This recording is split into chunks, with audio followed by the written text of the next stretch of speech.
Ini ya, cinta kusut. Mendung tebal masih menyelimuti bumi.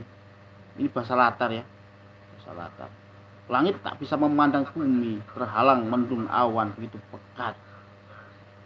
Begitu juga bumi tak bisa memandang langit karena mendung menghalangi keadaan. Cinta antara bumi dan langit hanya bisa memandang saat keadaan cerah. Namun saat mendung tebal maupun awan pekat, mereka tak dapat melihat dan memandang.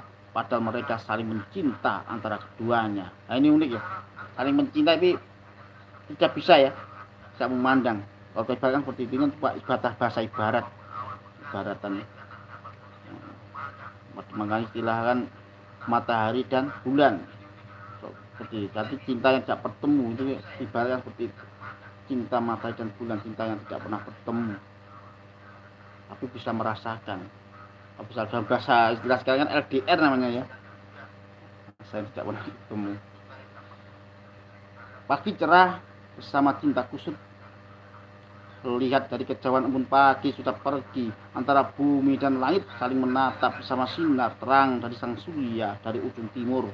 Sungguh sang surya memberikan jalan antara bumi dan langit untuk melepas rindu.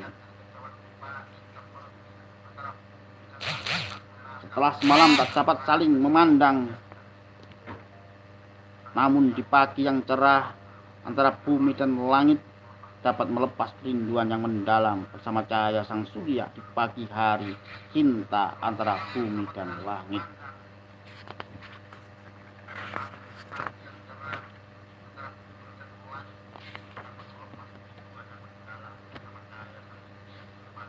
Laksana cerita rembulan dan matahari yang saling merindu namun tak dapat saling mendekap. Bahkan cinta matahari dan rembulan tak dapat melihat antara keduanya. Cukup cinta di hati dan saling merindu. Semua terasa cinta yang kusut antara bumi dan langit. Cinta kusut antara bumi dengan langit, selaksa hujan dengan bintang yang saling tak pernah bertemu. Saat hujan datang, bintang pergi jauh, sedangkan saat bintang hadir, hujan tak datang jua. Sungguh cinta kusut membuat hati tertawan rindu, rasa gelisah rasa menuju di relung hati, dan rasa mewarna setiap detakan nafas atma. Cinta kusut buat hati gundah gulana, sedih dalam hati rasa menuju aroma langit yang tak menentu arah, karena langit tak bisa menjawab keresahan akan bumi. Agar indah cinta kusut menjadi satu padu dalam warna sebuah asa, bersenandung sama sajak-sajak tanpa diksi yang nyata. Ya, seperti ya. Yang bahasa sastra, bahasa puisi itu ada bahasa-bahasa yang bersifat idiom, tidak nampak tapi bisa dirasakan. Maka tak heran ketika kita mendengar seorang penyanyi, seorang penulis sastra, ketika dibaca sastranya walaupun kita nggak tahu arti, tapi kita bisa merasakan. Itulah kelebihan sastra, kita tidak tahu arti tapi bisa merasakan. Jadi kita guguritan ya, guguritan bahasa Jawa misalnya, ketika orang membaca kita nggak tahu arti tapi kita merasakan di situ ada aura, ada rasa, ada rasa. Rasanya apa?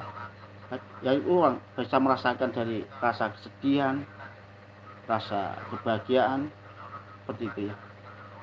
Kata heran ketika seorang lagu yang patah hati atau puisi patah hati yang ketika dibacakan orang bisa menangis ya. Seperti itu kan dia bisa merasakan walaupun nggak tahu arti, apalagi tahu artinya seperti itu ya. Makanya ketika kita melihat lagu-lagu Inggris, bahasa Inggris, walaupun kita nggak tahu artinya, tapi kita bisa merasakan situ. Itulah kelebihan ilmu sastra. Beda dengan ilmu ilmiah. Ilmu ilmiah ya harus paham, harus tahu arti dan lugas bahasanya ya, lugas dan sesuai bahasa-bahasa keadaan. Seperti itu. Beda dengan bahasa-bahasa sastra, bahasa-bahasa yang tersembunyi atau dalam istilah bahasa mutasabihat. Tapi kita bisa merasakan ya,